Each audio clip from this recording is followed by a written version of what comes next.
This is Creepy and Geeky.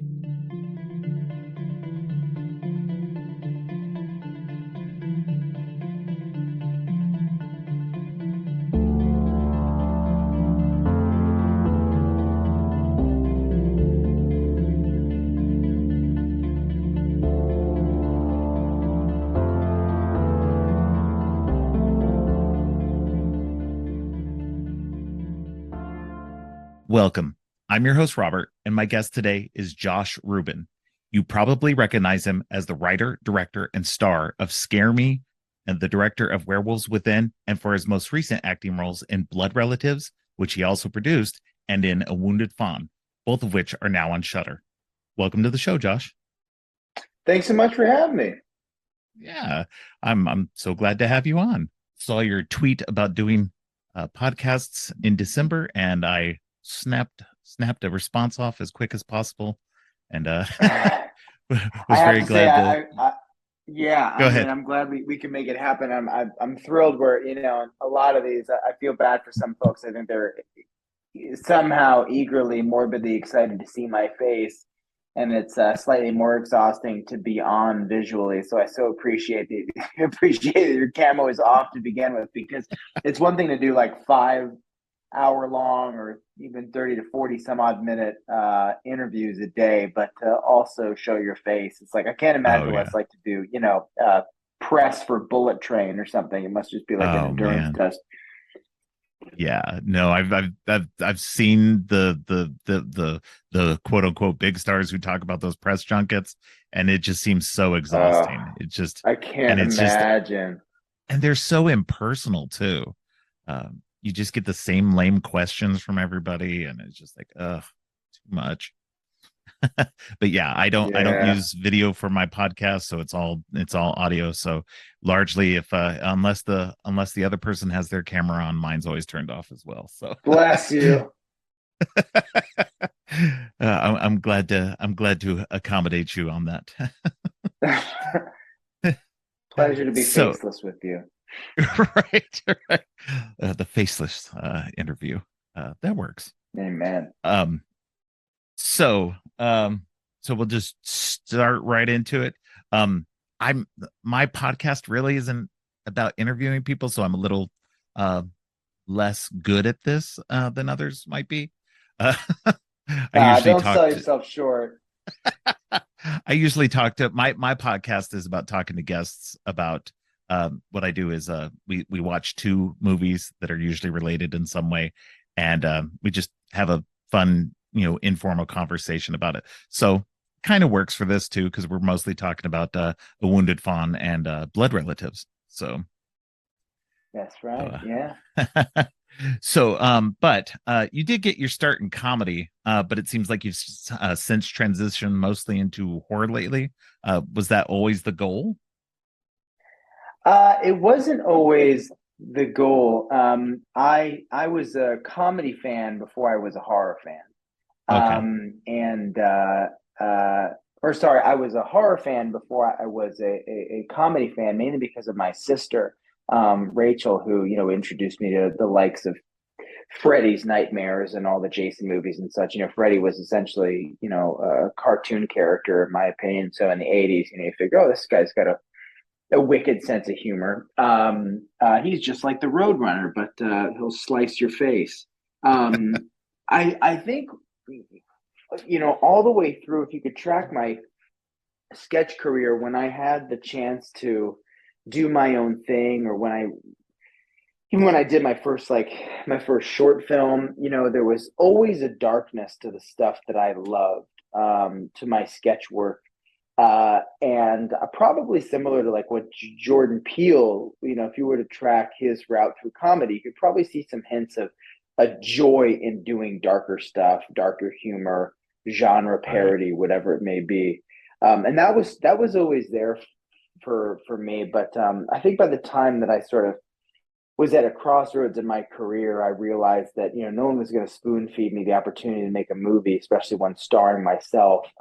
So I knew that if I made it a horror movie, or went back to my roots, so to speak, in doing a genre flick, that it would theoretically have the best percentage for return because the horror community is so forgiving and welcoming.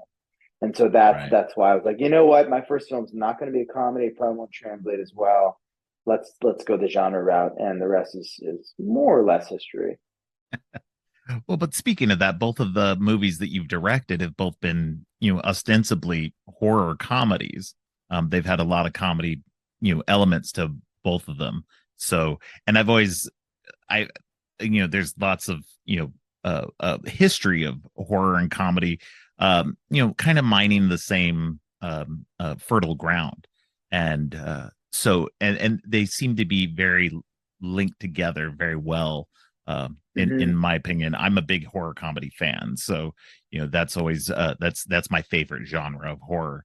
So at least with the two movies that you've done so far, it seems you kind of blended those fairly well. So Oh, thank you very much. Yeah, I mean, so much of it too is just it's a love for horror, of course, and a kind of endless archive of ridiculous sort of horror movies. Just as a horror lover, but it's also casting. I think the successful comedies, or rather horror comedies, are almost entirely in casting. I mean, you write down to like Tom Atkins or something. It's like he's playing the terror for real. He's really screaming at the TV in Halloween 3, asking it to stop.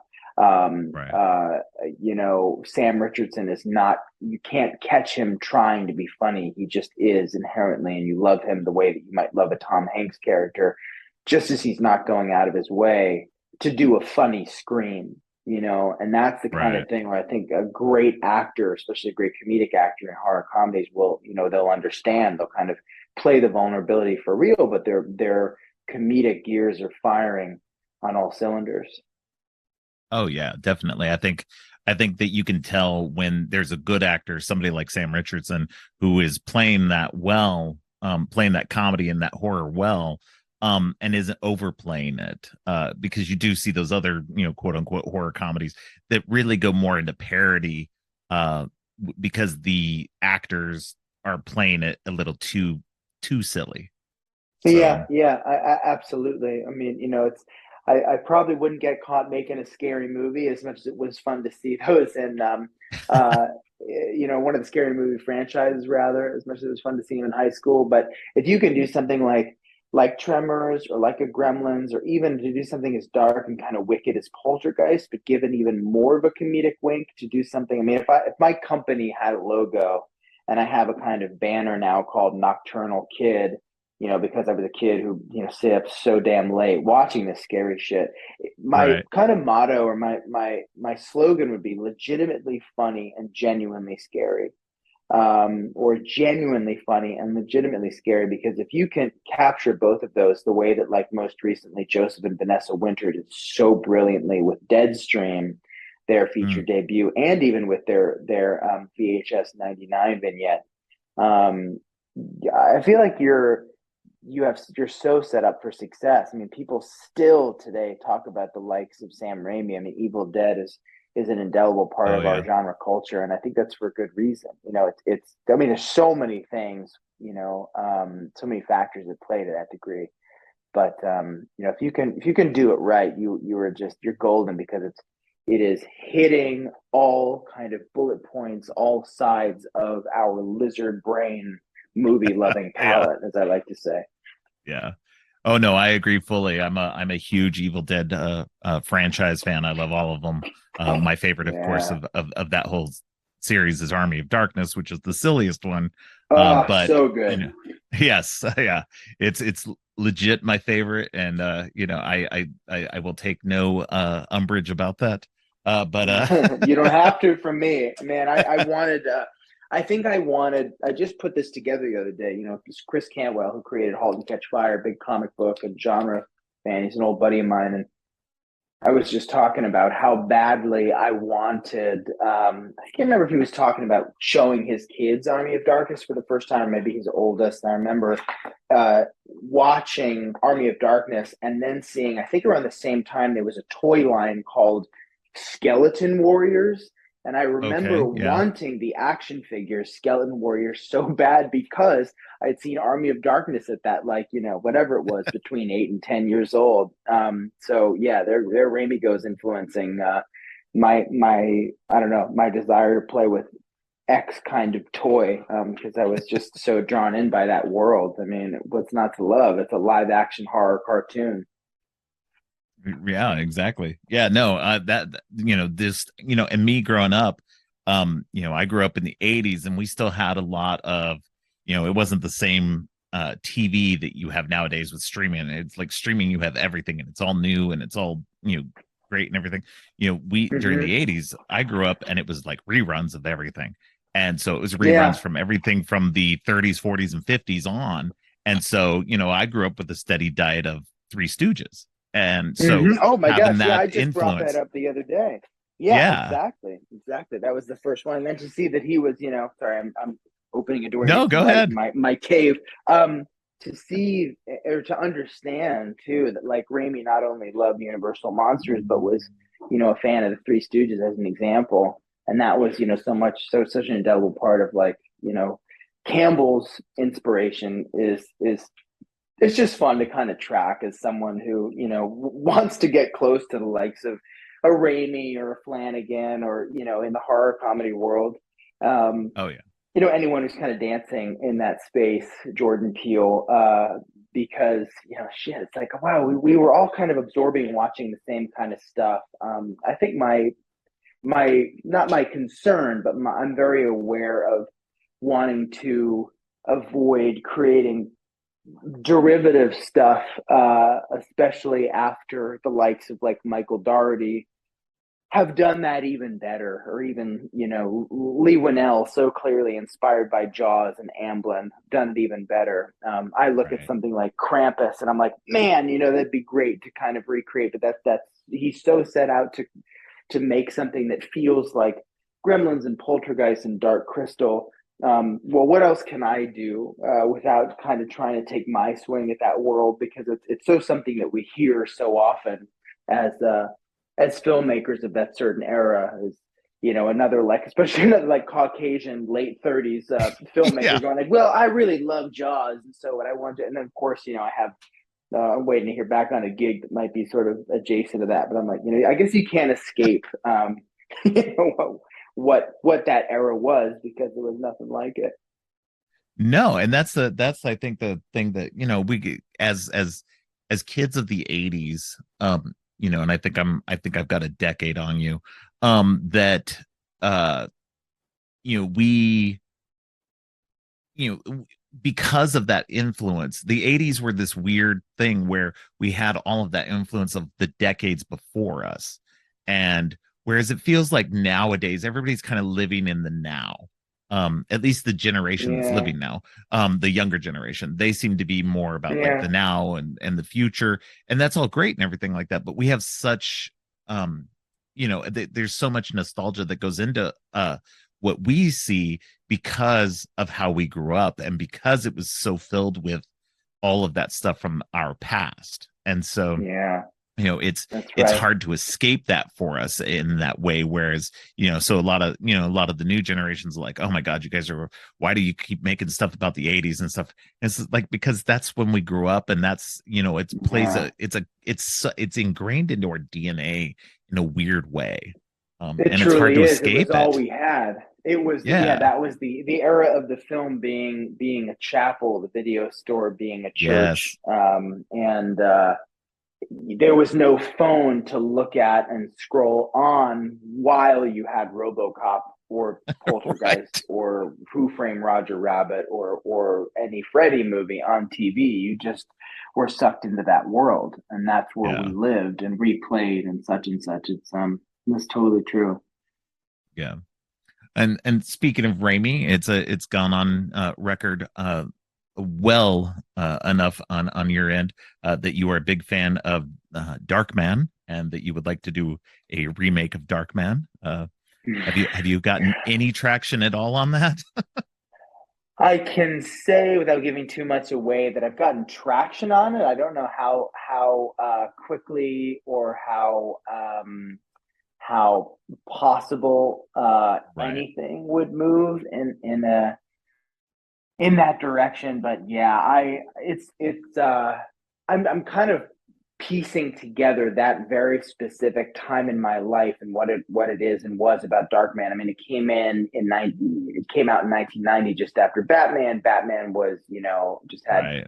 the most uncanny effect on obviously so many of us, but Batman 89 for me specifically. Yeah. But I was also, as I was simultaneously fanning out about Batman, buying all the toys or begging my parents for all the action figures and rewatching. I was also into, Freddy's Nightmares. I was Mm. also into popcorn, characters who had fucked up faces who were hiding Yeah. behind disguises. And then comes Darkman, which, like, talk about checking all the boxes. I mean, it's horror Batman. It's a horror Yeah. hero, and we have so few of those. And why that IP hasn't been dusted off, it might be because of, Raimi sort of holding it close to the vest. It could also be because it was sort of a traumatizing experience for him making that film and dealing with the Yeah. studio at the time. But I think that there is such an opportunity to make something that not only kicks ass but it's also scary, and but also has a wicked sense of humor, Oh yeah. and perhaps too, applies a bit of an homage to the Universal monsters, which I think is also inspired by horror and Yeah. heart. Yeah. Well, and maybe it's just been waiting for you to come around to get on it. Yeah, hopefully, I think whatever the next film I do is, regardless of where it falls in the comedy of the horror comedy spectrum, I am going to push the horror further and the scares a little Yeah. more, and hopefully that will inspire, the powers that be to at least, you know, toss my hat in the ring again. Yeah. Fingers crossed. Yeah. Speaking of that, do you have anything in the works as director coming down the pipe? Yeah, it's so crazy. It's like, after you put out a movie or two and they're critically acclaimed, it's like what I like is that they don't necessarily have to make money for people to be interested in you. It's probably different if you're a Scott Derrickson or a Parker fan. There's probably a whole bunch of offers that are probably Right. kind of greenlit, ready to go. Not so much the case for me across the board, and good scripts are hard to find.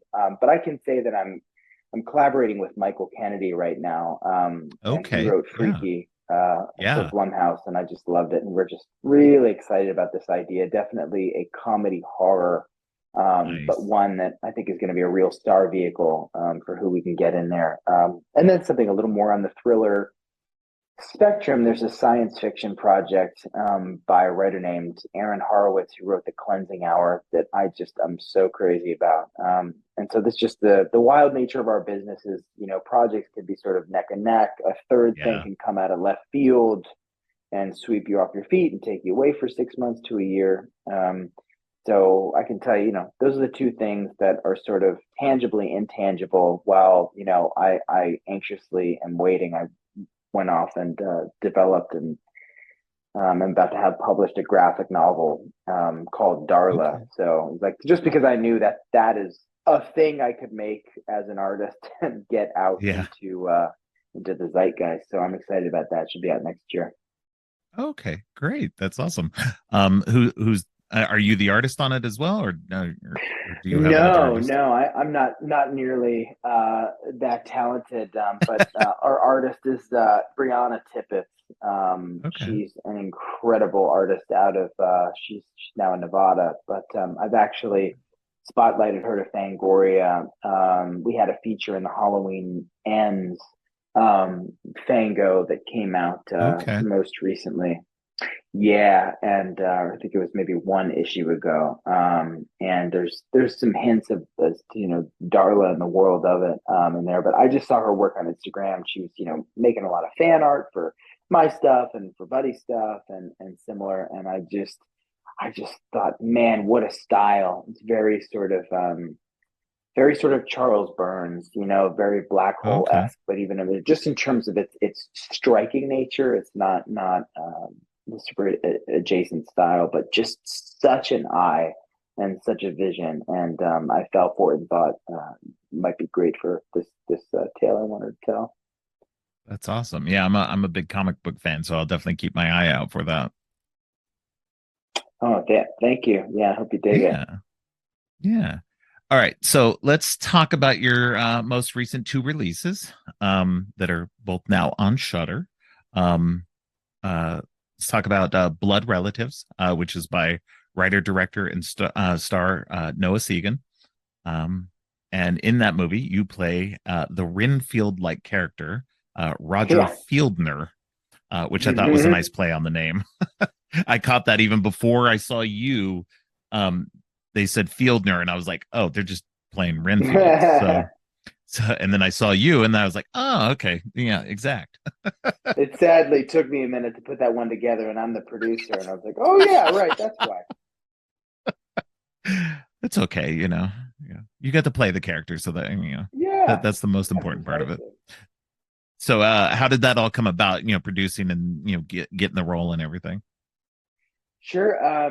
Well, Noah was actually a test audience member for Werewolves Within for my last film. And Oh wow, there was this function on Zoom. It was a test audience panel done over Zoom because we were heavy in COVID time, and right? I was sort of in this you can there's I don't know this like observation function to Zoom where people won't be can't tell they're being spied on, like an observation room. And I was spying on this, observing this panel, and Noah was a part of it. I was like, holy shit, I love that guy in Looper. I'm a big fan of his. Like, he's going to be this Knives Out movie. And so I Yeah, followed up with him and said, hey, I was, really digging your notes and so thankful for you to participate in this, that, and the other thing. We got to talking. He ended up watching Scare Me, my first film, which is a pretty contained, almost black box theater type genre flick, yes, an anthology film that doesn't leave the campfire. And he was like, holy shit, that was so interesting. And you played festivals and that's so cool. Do you think you'd be interested in producing for me, helping me do what you did for yourself? My Scare Me moment. And I said, absolutely. So it wasn't too long after the fact we went to Shudder. We got financing. It's a pretty low financial ask. We shot it for next to nothing. And then yeah, we were off to Taylor, Texas, and I was the producer at the monitor, offering suggestions visually and kind of whispering in Noah's ear. that's awesome. Yeah, that's very cool. I really enjoyed that movie. I thought you did a great job as Fieldner or Renfield. Um, Yeah, thank you. It was so fun to do. oh yeah, yeah. It seems like that's one of those parts that if you play it well, it just would be fun to do because it's very over the top. And Hmm. it's a nice scenery chewing part. So Yeah, and I just wanted to shout out Michael, our wardrobe designer, who handmade everything. I mean, just made me this like the most somehow stylish straight jacket and pants ever. Yeah, pretty outrageous. Only he could do it. oh, that's funny.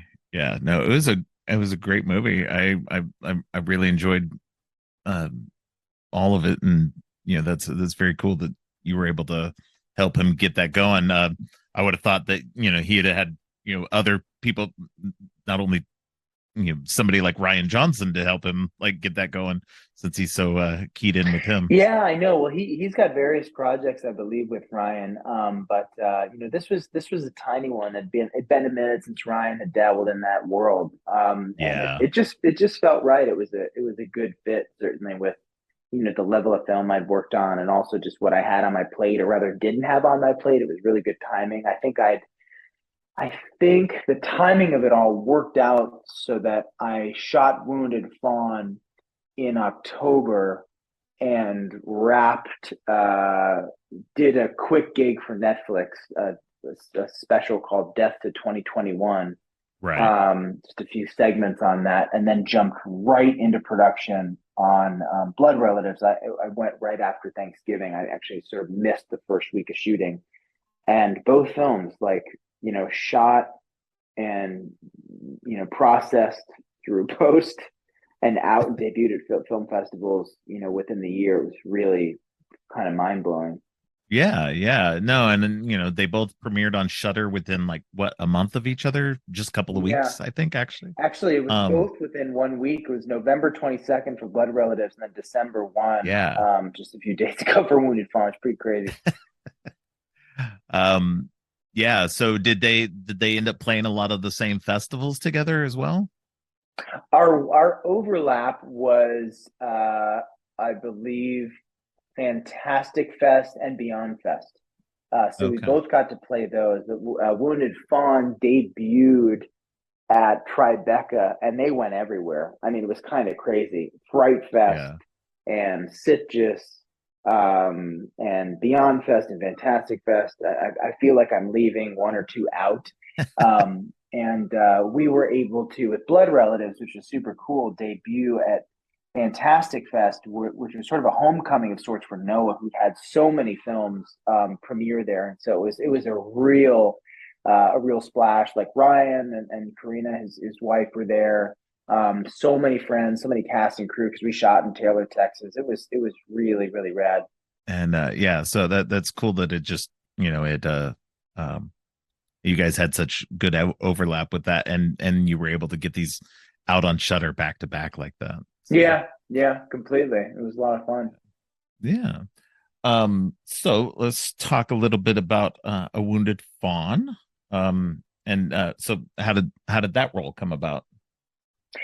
That was Travis Stevens, co-writer, director, just DMing me.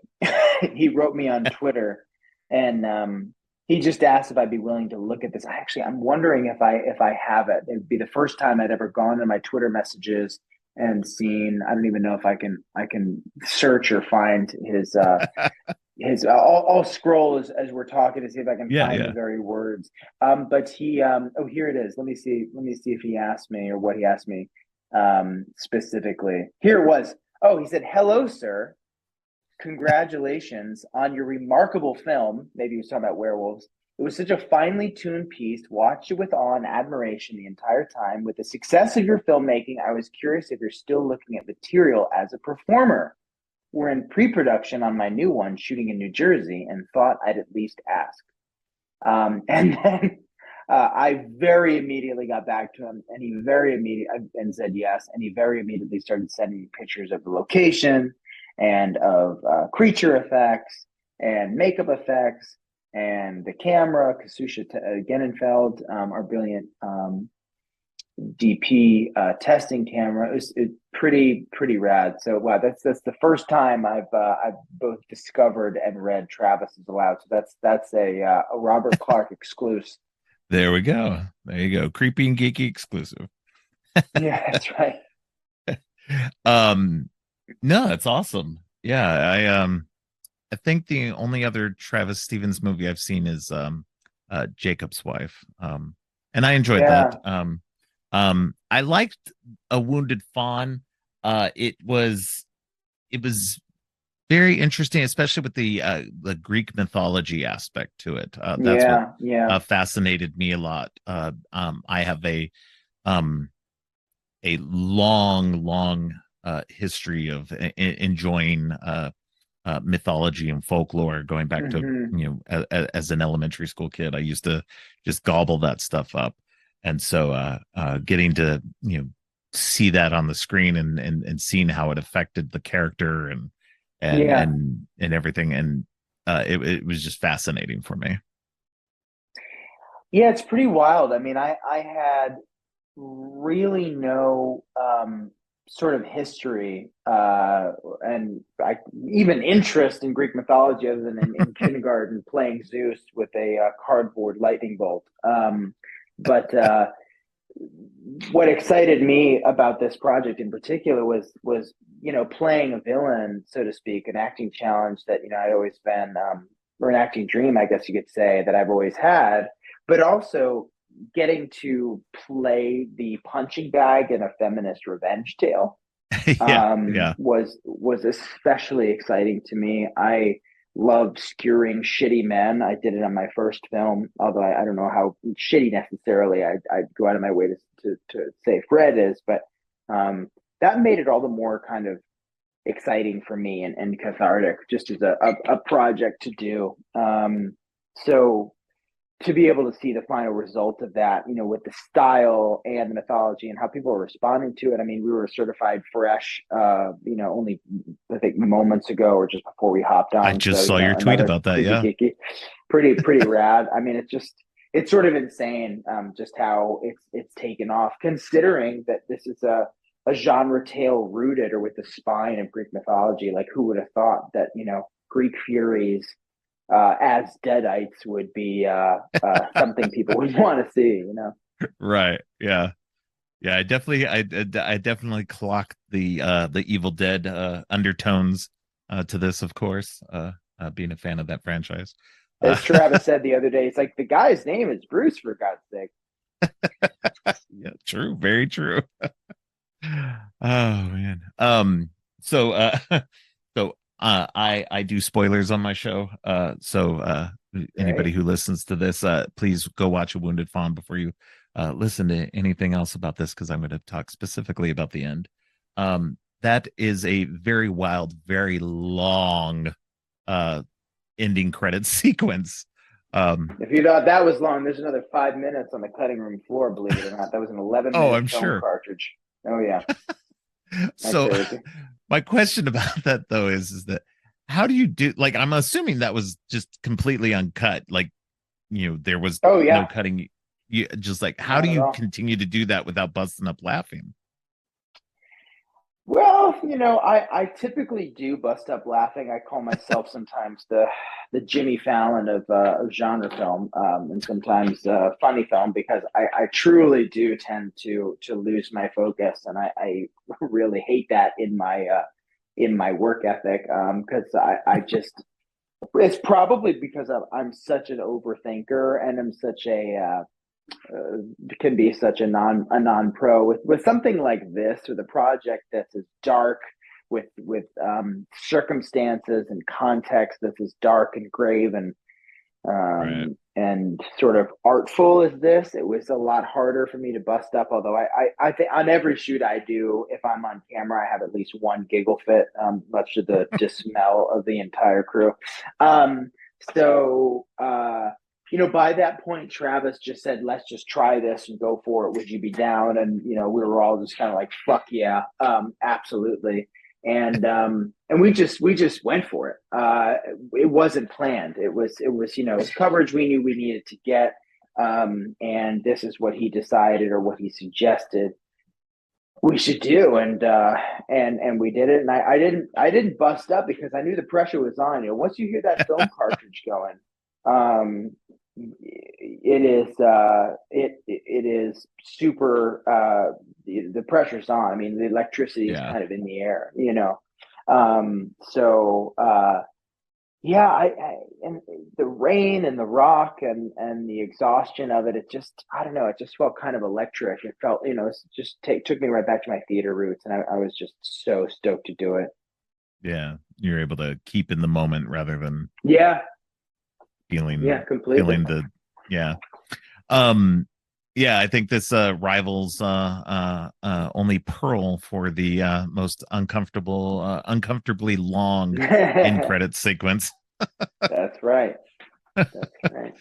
It was fun to see Pearl, and kind of know that we're like, oh, I think ours came out first. Oh, sorry, Ty. But people will definitely.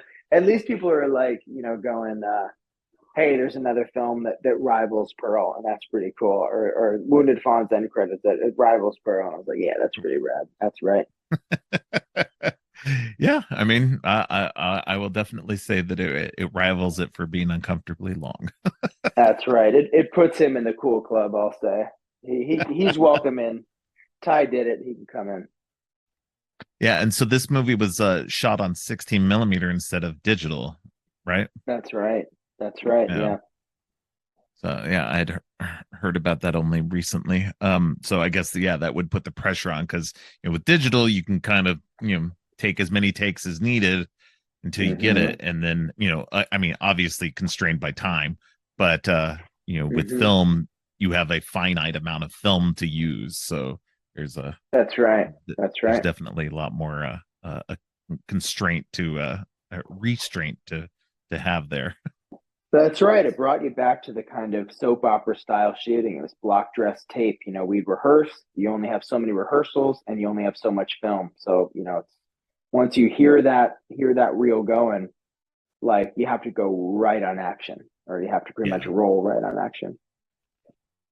interesting. Yeah, yeah. There's not a lot these days that's actually being done on film, so it's Yeah, interesting to get to have that experience now. I would it's nice imagine, to know that it's especially as possible. actors.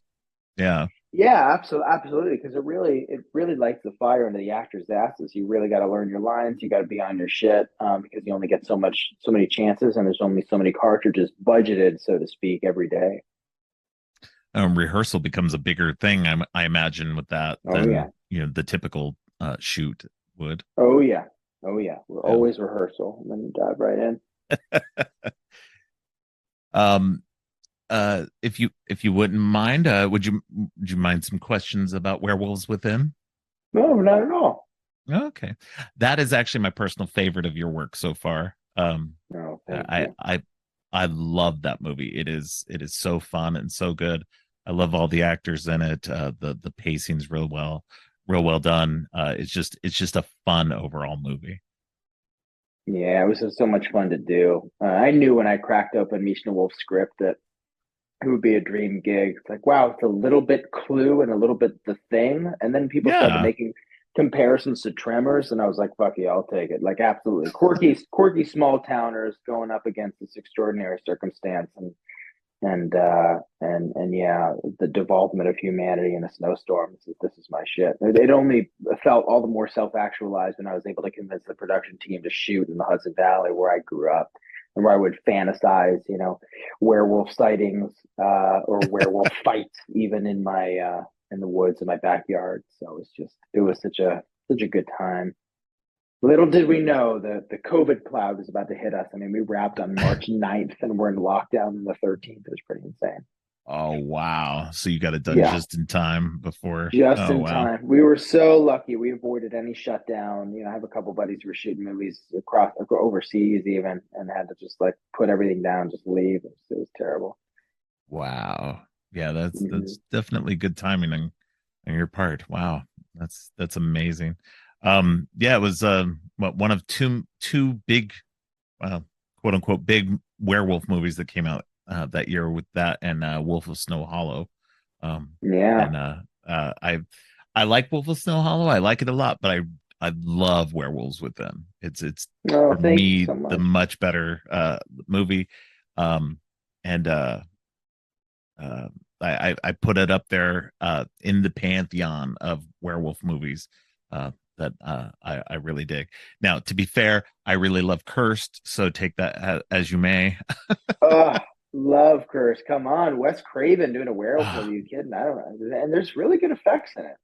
oh, there's great effects. I mean, yes, it's a muddled mess, but that's not his fault. Yeah, it's So, true. That's right. and I would That's right. love to see that Craven cut that's rumored to be out there, but I know. Isn't it wild that Craven was still having issues with, like, not getting his director's cut after all the success of Nightmare on Elm after Street alone? Even everything, like People Under the Stairs. I mean, after, oh gosh, on and on and on. it's like I know Craven had his ups and downs movie wise. Some did well, some didn't do well, and everything like that, but his artistry was undeniable. So Oh it's yeah, it's it's yeah. it's crazy that when you think about that, like I mean Cursed was made after Scream 1 and 2 Yeah, were made. that's right. And so That's right. um and well, I think 3 also. Yeah, so after the first 3 Scream movies he made Cursed. And like how did he not have just full on carte blanche on that and I have it know. I have just no idea. messed up? Different It era. You imagine the studio folks are just kind of all the more incentivized to be pro artists because we're seeing well, the fruits of that labor these days. yeah. Well, I and we mean, with know, everything everywhere all at once, you see that as an example. yeah, It's like, oh shit, yeah. No, I mean, D24 Cursed knows. Yeah. unfortunately has, that was under the Weinsteins, and so that's, I mean, largely why it was as messed up as it was. But Yeah. Yeah. but That's right. but But I'm glad you got to make Werewolves Within, and it sounds like you got to make it as you wanted it to be. I truly did. I mean, there were some cooks in the kitchen, but it was everybody had great ideas, and it was a really interesting learning experience for me. Because I'd find myself resistant when ideas on the page would be bad, and then I was like, wait a minute, if I tweak it a little bit, if I go part of the way, or I take some of that note, it does make the movie better. That's an invaluable lesson. You're never Hmm, done. A movie is right. never done. I mean, I could look at any of the four projects I have, maybe with the exception of Wounded Fawn. I mean, I've got my opinions. They're so minute, but that's not my Right. film. I could noodle with Blood Relatives and with Scare Me and with Werewolves Within. I could noodle in the edit on the color or on the sound Yeah. design, or you could always change the cut. You could do right down to the micro frame, and it would be almost there. Yeah. But that's the nature of what it is. So every idea, to a degree, is great by that philosophy. Yeah. No, I like that. I like, and film is, they talk about the director. It's always the director who gets like the limelight for everything. Yes, of course, he's the guiding light of it all, and everything. Yeah, But film has always been a collaborative medium. And I like yeah. that the way you said that is just that, other people brought ideas to you, and you could tweak them and make them work in that way that would satisfy everybody. And you get a much stronger product that way. So, I feel like this is a subject I'm so fascinated with, especially how my directing heroes like to work. I hear people like Lee Winnell, folks like him, or Spielberg, or Kusama, or whoever it is, or Jordan Peele. The through line seems to be, whether through buddies who've worked with them, or crew members who've worked with right. them, or just the rumor mill, is it's all best idea wins. And where directors fail is when they go in, or where they're really going to fuck themselves, is when they're going to walk into a situation and where they're going to shut out everyone who is there really to try and make this project the best thing it can be. Not every idea is going to work. Not every idea is going to Right. fly, but to be completely closed off and to create this kind of, genius auteur narrative of yourself is very, very dangerous, especially with this form of art piece, with an audience as medium. You're working with an audience every day. You're working with a summer camp of an audience every day. Why not take your cast, your crew's ideas? They're all going to help make it better. I mean, God, especially your cast. You have to give your cast the freedom, even if you're doing Shakespeare or Chekhov or something. You have to give them the freedom and the grace to let their own personality shine through, put their own sort of stank on, maybe not the dialogue if you're working with, the old literature. But certainly with Right. my stuff, you absolutely can play with prose. Yeah, and I think the actors, they're bringing a level of backstory to their own characters that they create. Not every actor is doing Yeah. that, but a lot of actors do. To help inform their performances, and so they're the ones helping to create that character, that version of that Yeah. character that not any other actor will have, and to play it that way. And so to bring to have that collaboration is invaluable. And I think The especially, actors, yeah, go ahead. absolutely. Oh, no, no, no. Oh, I was just going to say, especially with digital filmmaking, with not having to do it solely on film, now you have a little bit more room to have that, not improvisation, but that collaboration, that ability Yeah. to experiment and see what Yeah. sticks. Maybe the actor does have a good idea. Maybe the grip has a good idea. Something that somebody can bring to the table that somebody right there in the moment isn't thinking of. So That's exactly right. And to the point of an actor sort of arriving and bring their character to it. An actor will also inform the tone of the movie, quite Oh frankly. yeah. You're going to get a different type of movie casting. Wyatt Russell, who's not a comedian, who's a great actor, or Yeah. Jack Quaid, or whatever, Matt McGorry, or Glenn Powell to come in and play, Rager Finn Wheeler. Um, just as you'll have a completely different performance from a Sam Richardson, a Jonathan Majors, or name anyone else. So Yeah. Sam comes in and he's got whatever, he's got the look, he's got the vulnerability, but what he's bringing is a level of humor and a Tom Hanks esque charm that was Yes. unexpected, that some of those other actors probably couldn't have, or where you have to, as a filmmaker, be kind of open minded to any myriad of cast. You have to be able to play the jazz and allow the jazz of it all to like play out and go, oh shit, if this is going to be the energy of it, then let's add this sequence, or let's go off on this improv. It's a living, breathing thing, and your actors Yeah. will inform the tone. Doesn't matter what kind of film you set out to make. Your actors are an indelible part of the DNA of it. Yeah. And I think that goes into, the casting as well. When you're casting that any kind of movie and such, that you're going to be, that's going to actually change sometimes the way that your movie might inherently be as well. You cast somebody like Sam Richardson in this, and then you're like, okay, well, I can add some more humor into this that I maybe wasn't, originally thinking of. And that vulnerability that he has as well. So Yeah, I totally, I completely agree. That's exactly bang on. do you have anything else that you're upcoming starring in as well? Nothing. Gosh, do I have something else? I can't even think. I've got many a thing going. I'm like, what did I do?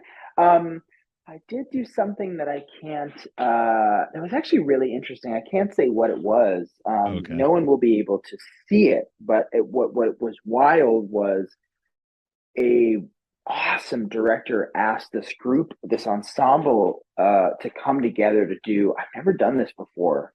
I guess you can do this on bigger budget movies, to essentially do a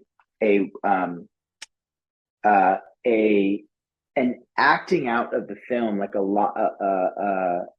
live a script reading. walking tape. Well, kind of like, we did the table read, but then it was putting the movie on its feet with scripts in hand. And so Oh, a casting director buddy just out of the blue was like, "Hey, would you be interested in doing this?" And I was like, "Oh, it sounds like a table read." She's like, "Oh no, it's a week long commitment." And it's for this big studio movie.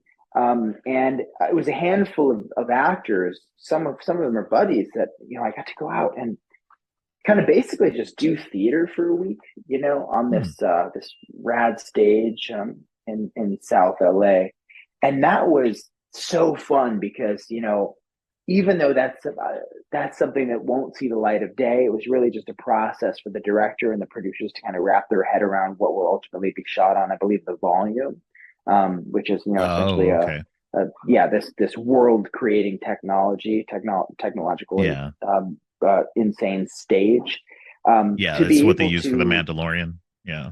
Exactly. It was the same, that same, wasn't the same stage, but they graduated to it after we were kind of on a more of an industrial space. Oh, okay, But to gotcha. be able to go as an actor and archive what, how this director works and how this director adjusts actors, that was really, really rad. So while that's a project that I got to do just, with an ensemble that felt quite like theater and that won't see the light of day. That was the most recent thing I did. It was like such an awesome experience. And otherwise, no, I mean, I'm auditioning for stuff and very, very down to, perform if the gig is right. But focusing right now mostly on filmmaking and, trying to get my graphic novel out next year, just because that's a space I've been excited to get into. And yeah, I don't know. I wanna do it all, so long as folks can't pin me down. That's awesome. Yeah, it sounds like you got a lot of uh nice little irons in the fire and work wise, and that sounds like a lot of fun. Yeah, it's an awesome circus life I've signed myself up for. I mean, it sounds like you're having fun at least. So, I mean, that's all that you can hope for is I think so. having some fun while you work. Yeah, I think so. I think so. Well, I don't have any other questions for you right now. So, as much as I'd like to just yak your ear off all night, I'm sure you've got other things to do. So, Only one more today. Today is probably my biggest one. I think today was five. oh wow. So thank you for making it a good one at the tail end of my day before I crack open a beer in between answering questions on the next one. Well, I'm glad you enjoyed it. I enjoyed having the chance to talk to you, and hopefully I can get you back on again in the future. Absolutely, man. It's such a pleasure chatting with you, Robert. All right. Thank you, Josh. Yeah, thank you, man. Have a good one. You too. Thanks for listening. If you liked what you heard, make sure to subscribe on your favorite podcast app or at creepyandgeeky.com. You can follow the podcast on social media at Creepy and Geeky on both Twitter and Instagram. If you'd like to follow me, I'm Geek Thulu on Twitter and geek.thulu on Instagram. You can support the podcast by ordering teas and more from our TeePublic page. All of the links are in the show notes. Finally, don't forget, stay creepy.